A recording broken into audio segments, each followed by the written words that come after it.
Secretary of State Mike Pompeo responding to the Friday night sacking of the Inspector General after President Trump said he fired him on Pompeo's recommendation. I don't know what's going on other than that, but you'd have to ask Mike Pompeo. Pompeo today denying the firing was an act of retaliation which would be unlawful and ridiculing the probe. Couldn't possibly have retaliated for all the things. I've seen the various stories that someone was walking my dog to sell arms to my dry cleaner. I mean, it's all just crazy. It's all crazy stuff.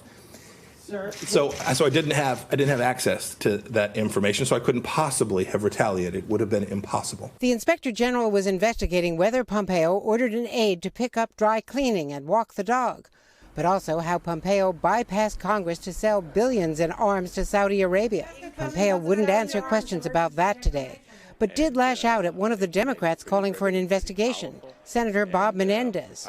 I don't get my ethics guidance from a man who was criminally prosecuted. Bribery and fraud charges against Menendez were dismissed in 2018 after the trial ended with a deadlocked jury.